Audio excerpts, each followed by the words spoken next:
So digital transformation is difficult. You're probably going to hit some sort of resistance to your transformation if you're doing anything that's even vaguely large scale. So let's have a look at some of the things you can do to head that off and to mitigate that sort of resistance that you're going to get. First of all, I would suggest having a look at the reasons why you need to transform. I mean, it sounds obvious, but let's make sure that they actually join up with the reality of what people are actually doing day to day in your organization. So transformation suggests a big bang change. We're going to transform ourselves. It's a big thing. And that kind of doesn't sit nicely in an organization that might already be fairly adaptive. Perhaps you have localized change that's going on all the time, where people are looking at the way that they're working, the things that they're doing, and adjusting them based on the needs of the organization. Well, for whatever reason, perhaps that's not really working, and that's why you need to transform. And that doesn't necessarily sit well in an organization where people already have autonomy and the power to change things, but at a macro level, it's not actually working, and that's why you need to transform. So you need to acknowledge why things actually need to change. You need to not dictate, but instead lead by example. And look at all the people that you've got in your organization and work with them at a micro level. Work with them directly on the things that they are doing, the way that they work in their business as usual, and work out how to set some outcome-based goals that support the transformation as a whole. You need to get a shared understanding, and a common purpose needs to emerge from those discussions. You need to involve those people.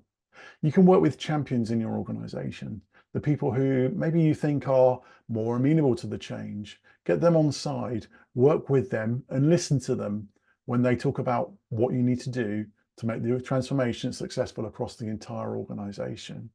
That's how you start to get common themes and patterns emerging, by using those people who are willing to change. And I don't mean just find the yes men and yes women in your organization. Find the people who empathize strongly with those in the rest of the organization who maybe you feel are not amenable to the transformation, and work out how to make that actually work. Investing time with your peers as well. Very often we talk about transformations as being something that happened top down or bottom up. But the reality is it needs to happen everywhere. It needs to happen all over the organization. And that means working with those people who are on the same level as you in the org chart, and find common ground with them. That can actually be difficult because you'll quite often find that the people either side of you, maybe there's some competition going on there. You tend to find that a lot more than you do when you're working downwards, or if you're managing upwards. So that can be difficult. And you need to work on that, because transformations sometimes fail not because of conflicted ideas from the top, not from inconsistent application from below, but that lack of cohesion among the middle where you are. And I don't mean that in a bad way. So yeah, transformations need to be top down and bottom up and everything in the middle. Another thing to look at is metrics. Maybe you're being graded, or your team is being graded on productivity, and you're using metrics that don't actually work in new post-transformation world. A transformation is probably a holistic thing that you're going through, and you need to look at how your people are being measured on their existing business as usual, what they do, to make sure that the new world, the post-transformation world, still looks the same in terms of how they're being measured. Maybe those metrics need to be different. So give your people the space as well. They need the space to be able to look at what they are doing and how to support those activities in a post-transformed world. What do they need to be doing slightly differently? What new training do they need? Which new skills, etc. Let them work it out, and help them to work it out for themselves. And remember, everyone is different. Different teams and different people need different handling. And the method of fitting them into the overall transformation goals of the business might not be obvious.